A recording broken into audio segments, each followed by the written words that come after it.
So ayun, for this video nga pala kagayon, this is the last part po ng ating video na paggawa ng kulong-kulong, and this is the part 3 right now mga kagayon. At ayan po, kung napapansin po ninyo mga kagayon, is nagpapalit po ako ng long strip ko para diretso po ako sa aking job site.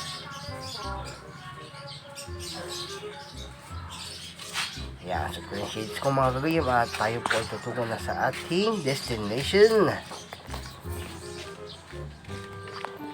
Kaya mga kagayim, medyo paspasan tayo na, pass forward natin mga kagayim, tapos medyo naparapata kasi trabahon tayo.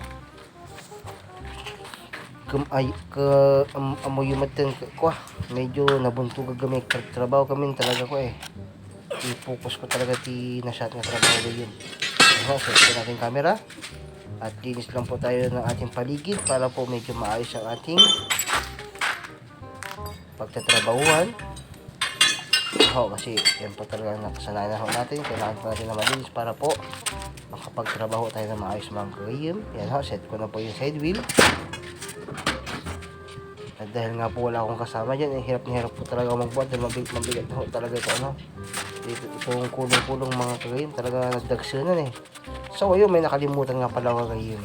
Saglit ko balay may bita, pwede mag-aga sa ito puro kagap-gap po na gaminti panatong may ubot sipon Yan dito natin pwede babayan ng mga anak at atin po silang mahalin mga kagayim, right?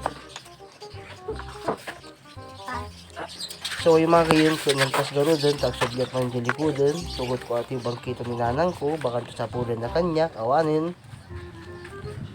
Sa bagay di pa yung maglaban ni nanang ko. Yan, set natin camera ulit dyan, sa may likod.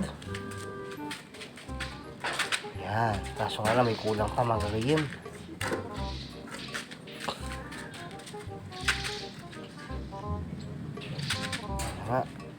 At talaga nakalimutan ko ngayon kagayim. So sabihan tayo ajay may isang ay pantay sango.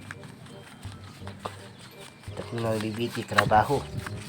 So ayun, nakuha ko na nga mga kagayim, ilalagay ko na sa may harapan. Yan, pass forward ho tayo mga kagayim, tapos na nabibiit. Yan ho. Habang paguro-orayan lang, paguro-orayan tayo ajay maging kwa. Prepare ko na yung mga gamit.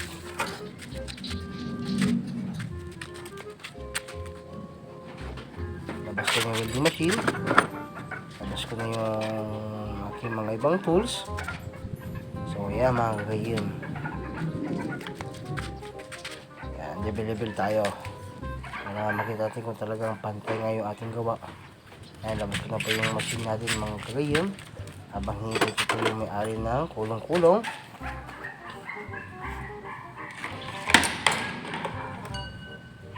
Kaya na siya atmat. Kaya dati is the last part na rin. Kaya mapanaalala natin kulong-kulong na malpas mayalay nata ayusin.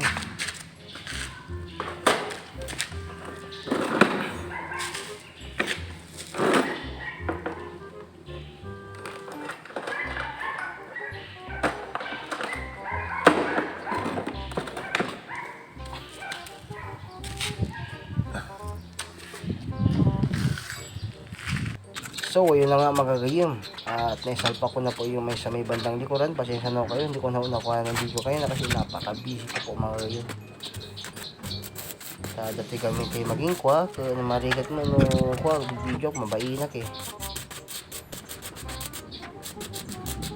kasi talaga kagayim, medyo paspasan tayo ulit, trabaho tayo, tatlo, mabit tayo malpas.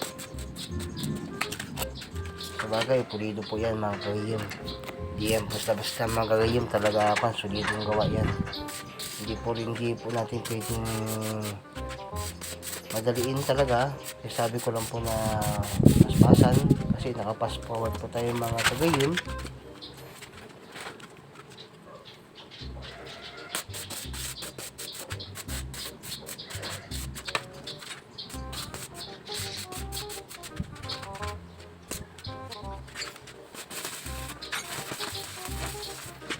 Pala mga kagayim, sa mga nais pa po magpagawa ho sa akin ng kulong-kulong, na lang po sa akin messenger account. Sa mga nakakilala po sa akin, so comment down below na lang po sa aking YouTube channel. Kaya lang po yung sobrang layo mga kagayim at mahirap po yan. Mga around San Antonio lang po tayo, sa Marcelino Subic. Yan ho, mga sampilipi. Botolan, pwede rin po. Wag lang po abot ng iba kasi sobrang layo na. Pero pwede rin naman kung kayo po kukunin yung kulong-kulong. Okay lang naman din po.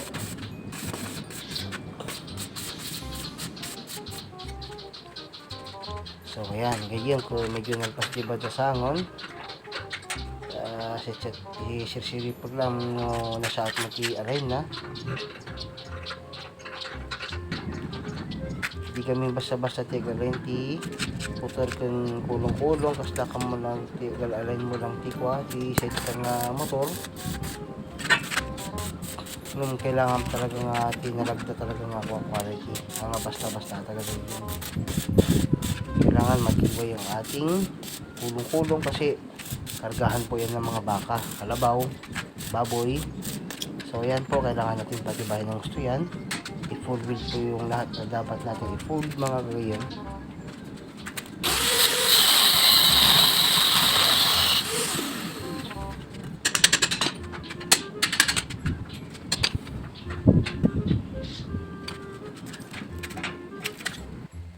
So ayun mga gayon, this is our finished product pero meron pa pong kulang yan mga gayon. Pakita ko na po sa inyo.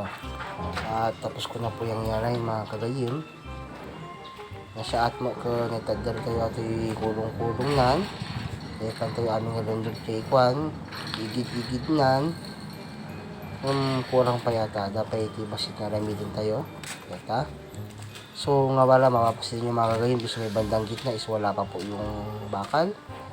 At kasi hinihintay ko yung bibigay sa akin ni Paring Elmer.